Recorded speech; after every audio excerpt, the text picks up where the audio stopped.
Thank you very much, Vijay Kumar Singh ji. My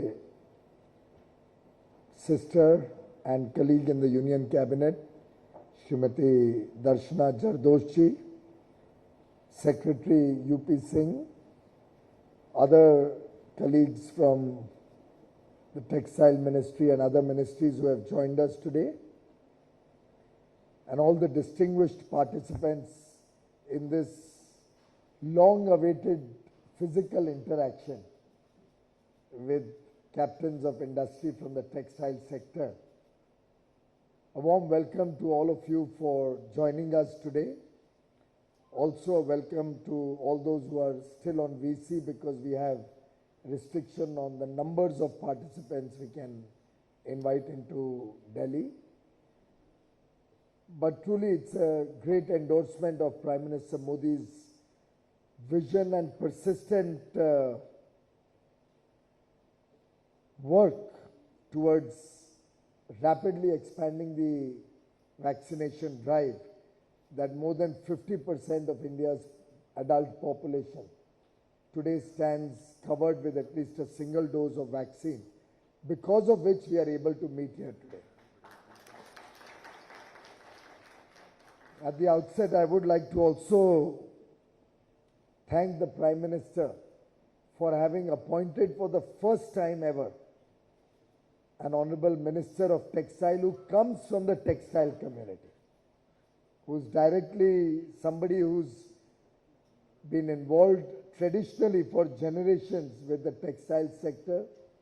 बहन दर्शना बहन दर्जी समाज के प्रतिनिधित्व करती हैं और एक प्रकार से कभी भी शायद भारत के लंबे इतिहास में कोई मंत्री इस समाज से लिया नहीं गया है, तो अपने आप में हमारे क्षेत्र के लिए एक बहुत गर्व की बात है।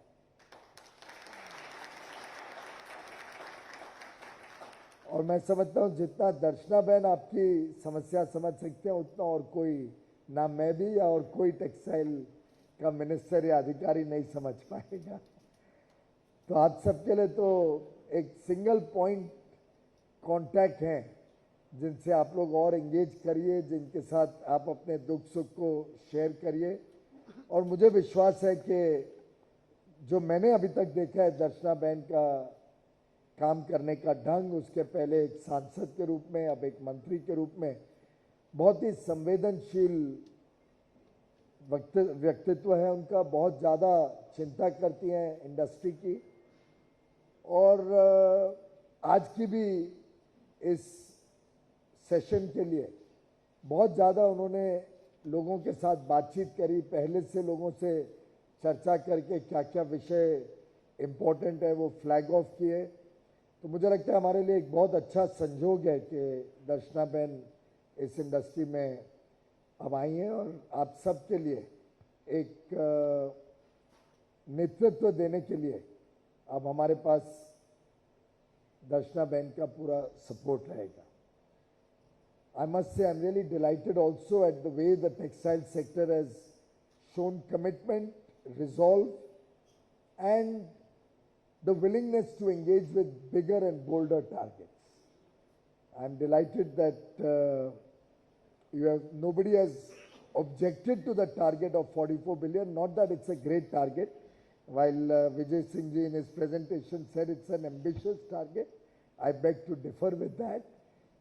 We've been vacillating at about 30-40 billion for the last 10 years now. Nothing to be very proud of. And it's time that we, while of course achieving the 44 billion this year, lay the groundwork, the foundation in this next 4-5 months so that we can truly achieve the 100 billion target that has been discussed today, that some of the stakeholders also spoke about. I don't know by when.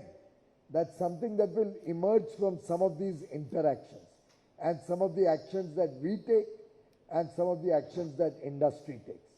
But I can assure you that nothing less than 100 billion will satisfy, I'm sure, any of you, and certainly will not satisfy the government led by Prime Minister Narendra Modi. He's a person who has very, very high expectations from the textile industry. He comes from Gujarat. And you all know that Gujarat is the nerve center, the hub of the textile industry today.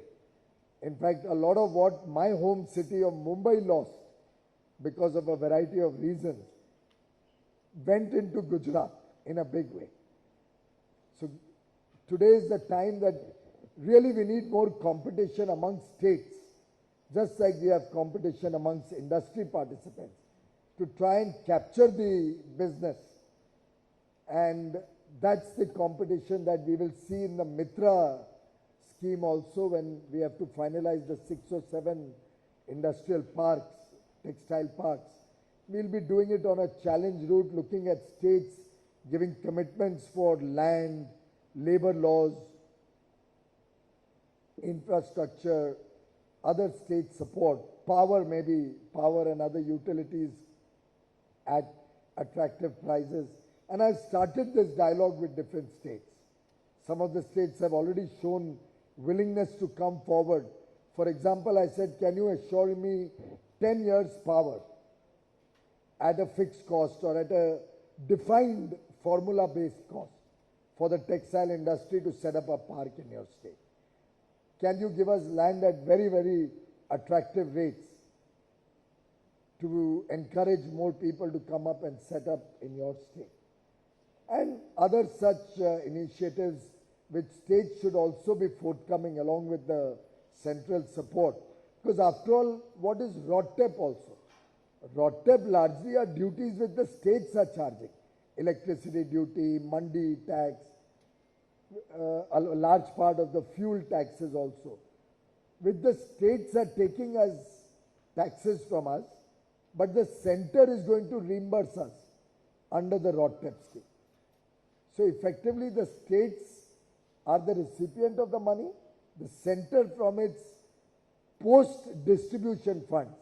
So whatever the revenue center collects, first 42% also goes to the states.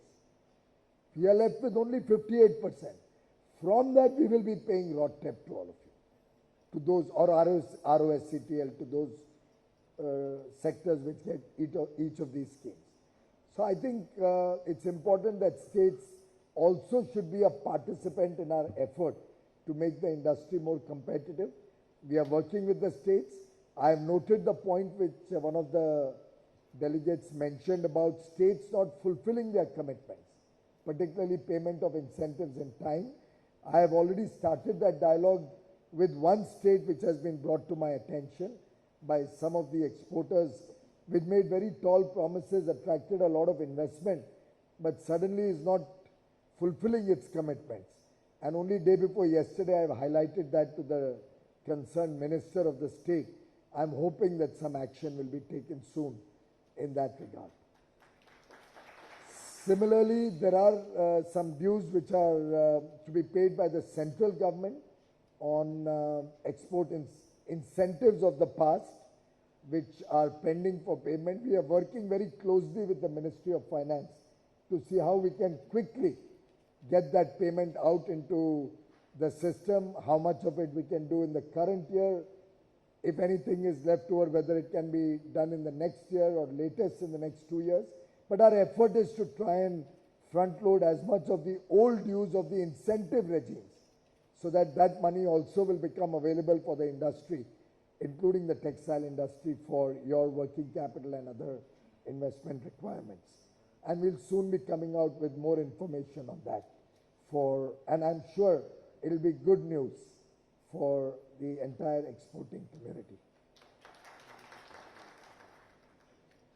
Incidentally, at the outset, I also want to make it very clear, some of the participants spoke about that we were getting carpets, for example, towards the end, said we were getting 5-6% incentives earlier, RODTEP has come down.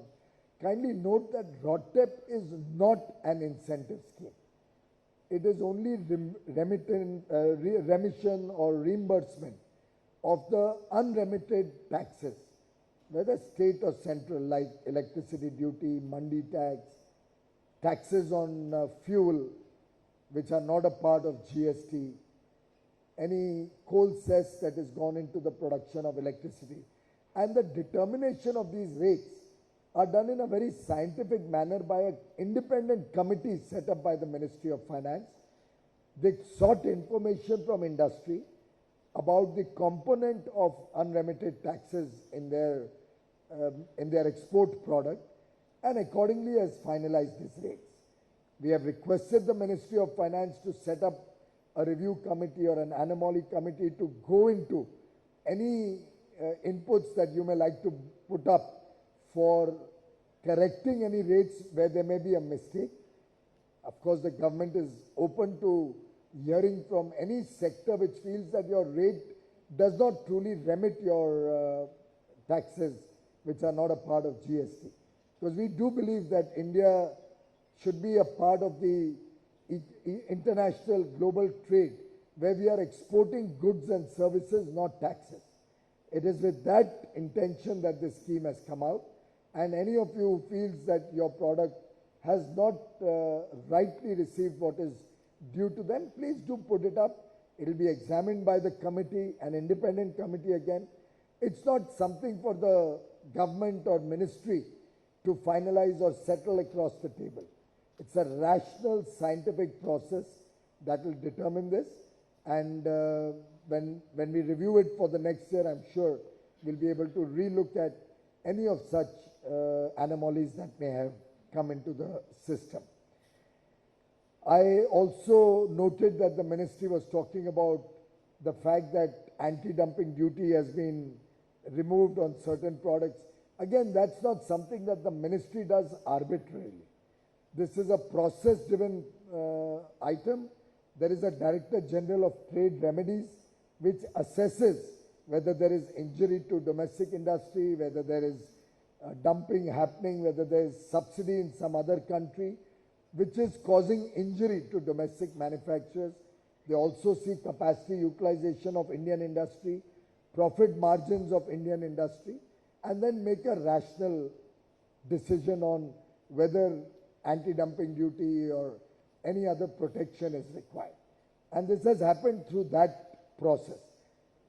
ये बात अलग है कि कई सालों से आपकी industry का ये डिमांड था कि ये एक्चुअली इरेशनल है एडीडी कुछ केसेस में, पर वो सुनी नहीं जा रही थी. प्रधानमंत्री नरेंद्र मोदी जी ने एकदम स्पष्ट निर्देश दिया कि जो सही है वो होगा और जो सही है वो किया गया. तो मैं समझता हूं कि इसमें हमने अपना दायित्व ही निभाया है.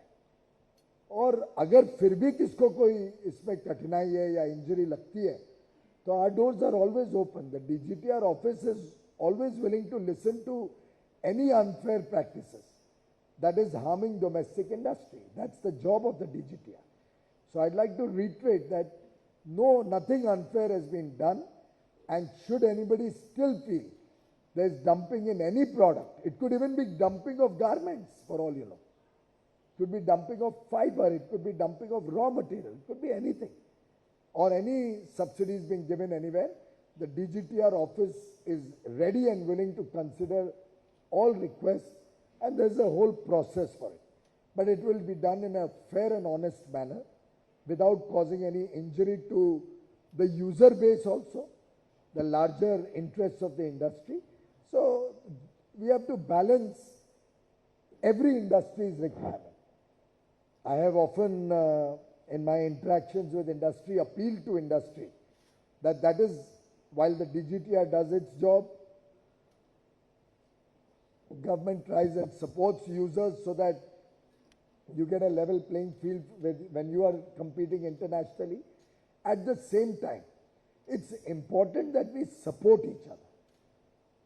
India needs industry, as Darshana Ben said, right from the farm to the final product, the fabric and then the fashion. Right, it's the entire value chain that India should try to capture. We have millions of young boys and girls with capabilities. We have skills in India. We have a lot of natural resources. We have now a large petrochemical sector which can support the textile, the technical textile sector. So we have everything going for us. But it should not be that my sector needs protection, the other sector does not need protection. We have to work as a team, what Prime Minister Modi often calls the Team India concept. Can we work as a team textile industry concept and see that we also support each other? After all, COVID has taught us this lesson. And a lot of countries in the world today are realizing that if you are over-dependent on foreign countries for certain critical elements in your value chain, you can suddenly be left with a serious problem on your hand. So when we wanted to make vaccines, we realized that there's a large number of items which we are totally dependent on imports. And fortunately, we had very good relations built over several years and a lot of painstaking effort by Prime Minister Modi and the Ministry of Foreign Affairs. Also, the Vaccine Maitri program by which we gave vaccines to other parts of the world. Of course, some people criticize it, but they don't realize that it was thanks to that the rest of the world supported our ramp up of vaccine manufacturing so that we can give 1.35 crore vaccines in one single day. The only country in the world to do it. But that could happen because the world looks upon India as a trusted partner. But at the same time, we have to start supporting each other in our domestic industry and capture the entire value chain in India. And that's the request I would like to reiterate today, that we must all also see how much of our input products we can preferably source from India. Our own stakeholders have to ensure that we are cost competitive with international pricing. We have to ensure that we look at economies of scale wherever there is potential to grow our businesses so that we become not only internationally competitive, but in fact lower than international prices. That will help us both to export our product and meet the domestic demand. And then you won't have to worry about imports becoming a threat to your industry.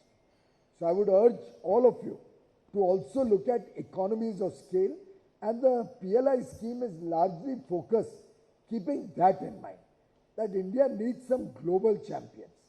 India needs some players at the world level which really manufacture to scale in a competitive manner. Because ultimately in the long run, exports has to stand on its own legs. Exports have to be independently viable.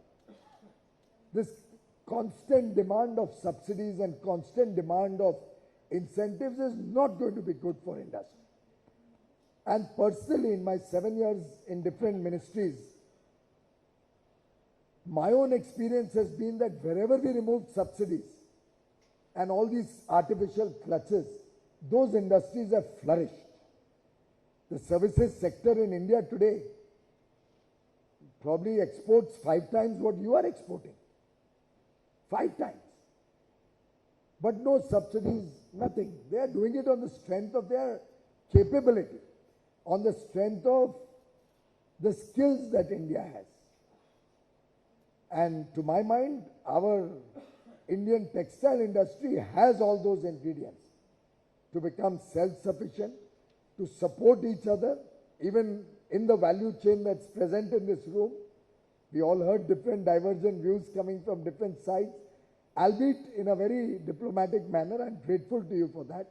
We didn't see any acrimony across the different sectors. But it's also important we support each other so that we can ensure that we get the entire value chain captured in India. I'm told processing is still something where we are weak.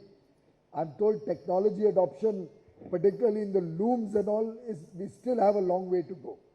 We need to convert a lot of the traditional technology in manufacturing of our fabric or our textiles to become more contemporary. What some of the participants guided, one of the young boys, and then I think also another senior colleague mentioned about engaging with other countries to bring technology collaborations into India. I think, Vijay Kumarji, we should seriously look at a small team with industry partnership. Industry, I mean the private sector partnership, which will focus its energies on that. I still remember when I was a younger person, there used to be a Lakshmi machine works or something, right? Probably they're still there, but I still remember there was a time we were one of the world's largest suppliers of textile machinery. Spinning. Our Indian machineries used to go all over the world. Even today, wonderful. But we need 100 Lakshmi machine works in the country. And that's where we all have to aggregate demand, show that we will buy from Indian industry if they bring collaborations, bring modern technology. ऐसा तो नहीं हो सकता है कि हम लोगों को इनवाइट करें, यहाँ पे इंडस्ट्री को प्रमोट करें और फिर हम बोलें कि भाई हमको तो लाख रुपए सस्ती मिल रही है बाहर से तो इंपोर्ट कर लेते हैं. फिर ये एक प्रकार से इंडस्ट्री को भी थोड़ा एक मिल के काम करने की आदत डालनी पड़ेगी. तभी लॉन्ग टर्म में हम सक्सेसफुल भी होंगे और ये 100 बिलियन का टारगेट भी पॉसिबल होगा. टेक्निकल टेक्सटाइल मिशन भी एक शायद स्मृति जी के समय बनाया गया और जिसने खासतौर पे पर्सनल प्रोटेक्टिव इक्विपमेंट का तो अभी एक हमारे मित्र ने जिक्र भी किया. We are the second largest in the world. पहली बात तो सेकंड लार्जेस्ट क्यों है उस पर ही चिंता करनी पड़ेगी. Why not the first. Point 2, I'm told our exports are doing well in that area. What more can we do to improve our quality, to improve our world presence? How can we be more cost competitive? What economies of scale?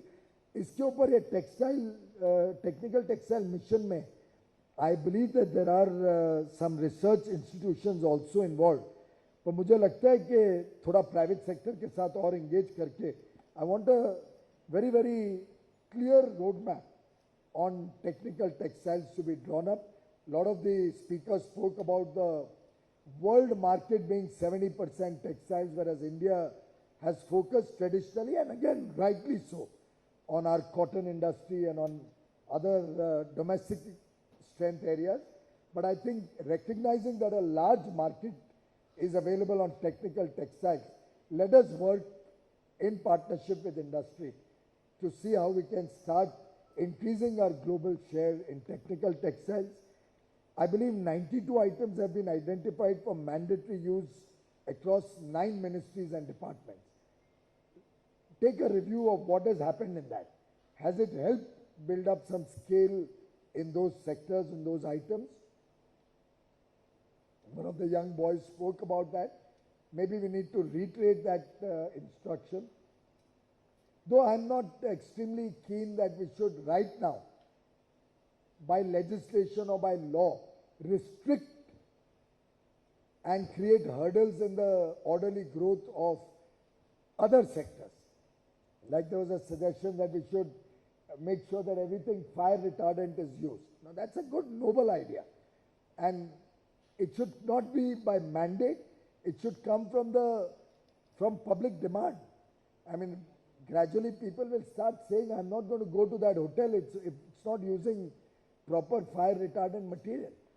And to my mind, that feeling is coming up. At least in the railways, I remember we had started addressing this issue of fire retardant material on the seat upholsteries, any paneling we do. But I think overall in the country also, and then those who make it will have to sensitize people about its importance. Then gradually we'll see at the entrance gate, people will start advertising you are entering into a safe building. Right? So, but at the same time, I have noted that point. I will also have my team discuss with the Urban Development Department to see if there are certain areas which are very critical and need to be addressed also by, if not legislation, immediately by guidance notes. The interest equalization scheme, we had extended, I think, up to September probably. And we are working with the Ministry of Finance to see what happens going forward. Of course, interest rates overall are low, so we'll have to recalibrate the scheme to make it more contemporary and relevant to current interest rates. We are also working with the Ministry of Finance on ECGC to see if we can help to increase the coverage from 60% to make it higher, because I see two benefits in that. One is the rating of that credit will improve. So your interest cost will further reduce on its own, even without the interest equalization scheme. Your rating improves, you get easier availability of credit, particularly the smaller players. And somebody raised in one of your presentations that there's a double payment of ECGC cover. The DGFT or the Commerce Ministry may kindly examine that, and with banking sort out that there cannot be a double cover. If the bank is taking a whole turnover policy, that item need not be covered separately. So we need to address this issue, or at least, or maybe the banks need not pay premium on that part of the credit which is already ECGC covered through an independent policy. And with in the age of technology, it can easily be calculated or worked out. Similarly, shortage of containers and freight rates is an issue on which the Cabinet Secretary recently held a meeting. I'm also proposing to meet with all the stakeholders on that. Of course, it's a private sector driven product or service. And beyond a stage, I don't know how much we'll be able to interfere in that. It's a global problem. And if you look at the export numbers, it's not as if exports have stopped or got, that badly affected. So it's something that if it's a problem for you, it's a problem for other countries also. And in a way that is a levelizer. And government cannot be mandating or forcing these rates, because we'll also have to see that if we force the rate today downward, just like in the last 10 years, you all enjoyed the very low rates. Tomorrow, if they come to us when the rates go down and say, now you increase the rate upward to make our business also profitable. So, this is a double-edged sword. You must be prepared mentally for that before you all start asking for regulation of freight rates and all. I think that's something that should be done very cautiously and carefully. However, we'll be talking to the shipping lines. We'll be working with them to see what can be done to get adequate containers into the country. What can be done to rationalize these rates, which have actually become really exorbitant. And let's hope for some good outcomes coming out of that. Somebody spoke about payment. I'm given to understand that full container loads, you are allowed to pay freight in dollars. But part containers, there seems to be some problem. The shipping companies are not accepting in dollars. I remember vaguely about 2 years back having some engagement with the freight forwarders and the shipping companies on these issues, but I think we need to, in the next meeting that I'm having with them, where I'll be discussing container shipping rates, I'll also try to sort out this payment in foreign exchange. If any of you could give more specific examples, I'm delighted that a lot of issues have been raised today, but please give more specific examples of where and what problems you all are facing. That makes it easier for us in government to address the issues. So somebody said customs doesn't work 24 hours. Or on holidays, he did mention JNPT. DGFT may kindly take that issue up with customs. But at the same time, wherever you find that there is any problem in DGFT, for example, which comes directly under me, in any of our textile ministry departments, you find a problem in anything to do with state or central government machinery anywhere. If you give us more specific details, it'll truly help us to resolve your problems faster. Congestion at Petropol, UP Singh, kindly talk to the Chairman Railway Board. Okay, Land Port Authority. Please talk to them and see. I know that there is a restriction of the number of trains that Bangladesh allows into their country from India, but maybe we can use MEA's help to try and expand that. I've already flagged off with MEA and the Home Secretary, and if required, I'll talk to the Home Minister. I think you need to come up with a holistic plan to improve all our land border or land custom stations. I think all of them require an infrastructure upgrade. They all require some beefing up of services. But at the same time, don't make the proposal so fanciful that it gets into a loop.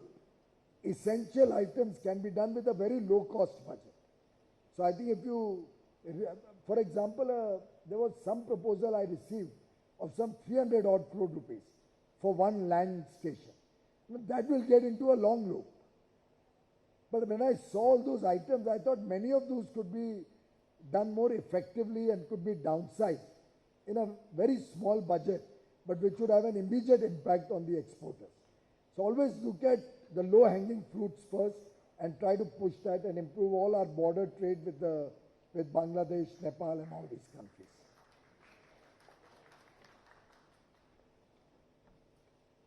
I have a lot of talking points that the office has prepared. I'm not looking at that. I'm only looking at all your presentations. Banking issues, I'm just advised by Secretary Textile that he has had a discussion with the Banking Secretary, also with the Chairman of State Bank of India, and very soon we are going to call a meeting of bankers to address the issues of the textile industry and understand their problems from the bankers' perspective. After all, bankers are in the business to lend. Why will they not give money? There might be certain issues that they also may have, which we'll have to understand. I think in our business, we should also look at where are the pain points, if there are any specific banks, specific areas, specific sectors, and if you can flag it off quickly with Mr. Vijay Singh or with Mr. Jai Karan Singh, our trade advisor. I think let Jai Karan Singh lead the banking initiative. So you please approach all of the main players, particularly the MSME and the handicraft and handloom sector, so that we can be more prepared for our discussions with the banking system. There is the issue that many raised about import duty on cotton and those small 1 or 3% or something which was allowed for our exporters. I think that's been raised several times by us also. We'll make one more effort on that. I cannot say anything more than that at this stage. But UP Singh, please do take up that issue again. Also discuss with agriculture and see if agriculture can give us support.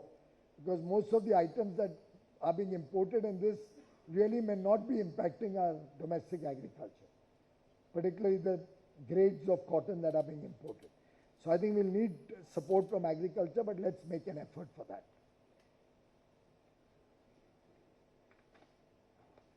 The issues about free trade agreement and getting a market access are very much before me. While we did not agree to join RCEP, and I think the entire industry heaved a sigh of relief on that famous day, probably 4th of November, when Prime Minister Modi announced that India is not joining RCEP. I think the entire country heaved a sigh of relief. And what we had got in legacy, because ultimately this was a decision taken somewhere in 2011 or 12 that India will join RCEP. And therefore, it was an inheritance. Just like somebody mentioned, we should have younger people coming into this trade and industry. But we are very proud of the inheritance that you are all going to leave behind. But I do agree, Mr. Singh, that we need to see more youngsters in the leadership roles in all these associations. अभी आप लोग भी सोचिए, थोड़े और youngsters को अपने tax pro cell और SRT, PC सब में नए नए लोगों को शक्तिवेल, जरा आप भी थोड़ा और नए लोगों को मौका दीजिए अभी.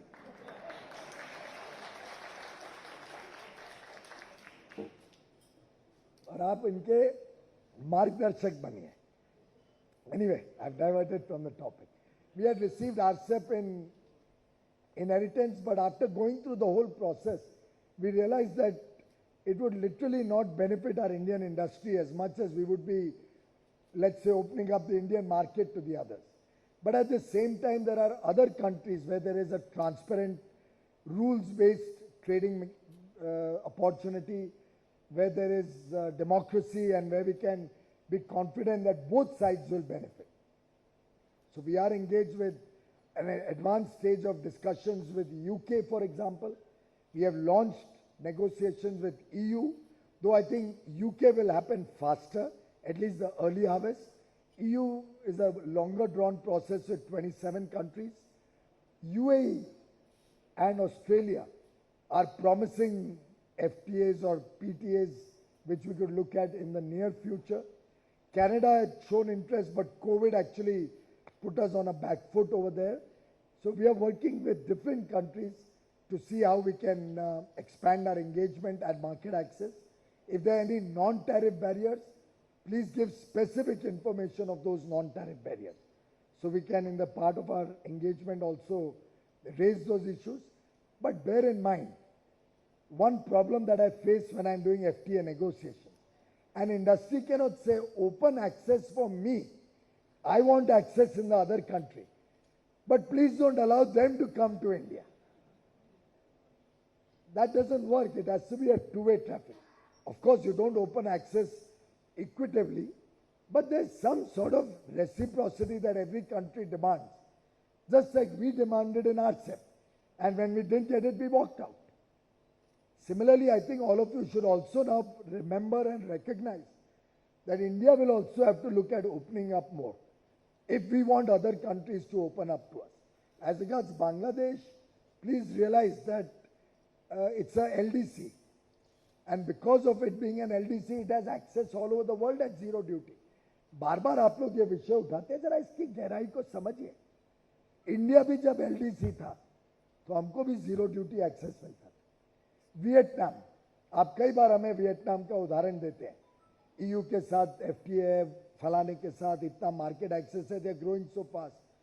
उन्होंने लगभग 100%, 100% they've opened up their country for imports as a part of this FTA. If you all are all ready for that, please come back to me. So, when you take this example, and it sounds very good in a speech from your side, and it sounds very bad on my side to be saying this probably, but these are certain realities which will help us make, rational requests and move forward. And believe me, despite all this, I believe Indian textile industry has the strength to go to that 100 billion target in a very fast and quick time frame. So I can assure you, all of us will work with you as a team. Today's discussions have actually inspired me to become more ambitious because I saw a lot of positivity in the room, saw a lot of positivity in your comments. I saw a lot of confidence in what you said. And textiles has been our traditional glory. India is known worldwide for our textiles, for our handicrafts, for our handlooms, for our khadi, for the lovely linen that we make, for our carpets, for our silk. It's time we unleashed this huge potential. Ladies and gentlemen, you are the ambassadors of India to the world. With your support and with the effort more to value add in India, and as Benji said, right up to our fashion.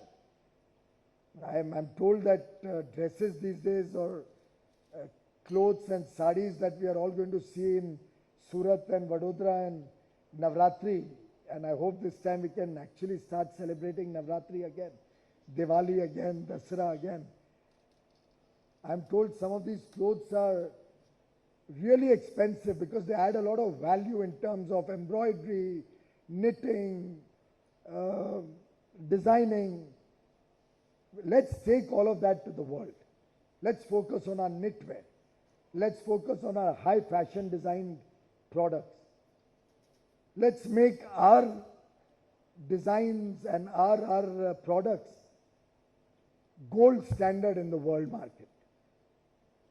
And believe me, with that kind of quality, we can truly capture much, much larger markets for our Kashmiri shawls, for our Kanchipuram saris, for the Bandhani from Gujarat, from the Paithani from Maharashtra. I hope I said it all right because it's still a relatively new subject for me. I'm told Odisha's Sambalpuri saris are very, very famous. All of these is our strength, ladies and gentlemen.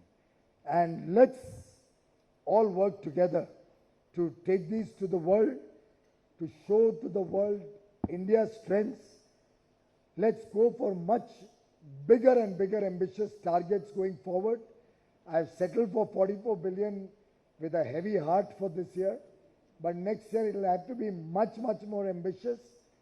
Our technical textiles, our man-made fibers, our handloom, our khadi, our handicrafts, all have to contribute. And collectively, my sense is that domestic production has to grow to $250 billion. It's very much doable. लगभग अगर हम सबने तय कर लिया कि ये करना ही है, तो 20-25 लाख करोड़ का एक इंडस्ट्री, टेक्सटाइल इंडस्ट्री बनाना मुश्किल नहीं है. एक्सपोर्ट्स को 75 लाख करोड़ तक, 7.5 लाख करोड़ तक लेके जाना मुश्किल नहीं है, बहुत संभव है. और आपका एक क्षेत्र है जो सबसे ज्यादा रोजगार उत्पादन करता है. आपका एक क्षेत्र है जो देश के घर घर, गांव गांव, गली गली में लोग इसके साथ जुड़ सकते हैं. इससे ज्यादा डायरेक्ट पेनिट्रेशन महिलाओं को आत्मनिर्भर बनाने का और कोई सेक्टर नहीं है जो अपॉर्चुनिटी आपके पास है हमारे देश की महिलाओं को सशक्त करने के लिए. तो मेरा मानना है अब हम सबका दायित्व बढ़ जाता है. हम सबको मेहनत और करनी पड़ेगी आगे चल के. और अंत में मैं सिर्फ इतना कहूंगा, और वैसे मैं बोरो कर रहा हूं भगवान बुद्ध का एक कहा गया मार्गदर्शन. भगवान बुद्ध ने एक बार कहा था, I never see what has been done, I only see what remains to be done.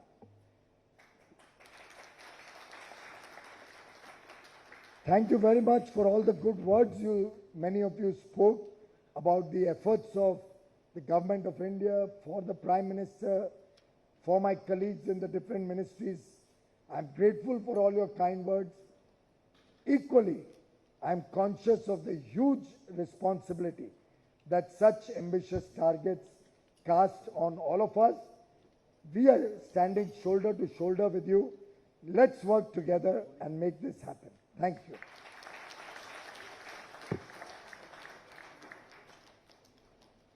Mr. Jakaran Singh, ji, please kindly vote of thanks for this. Trade Advisor, Ministry of Textiles. Sir, thank you very much for giving so encouraging word. I think all participant is appreciating that and will certainly receive. मित्र, आप लोगों से एक लंबे अंतराल के बाद हम लोग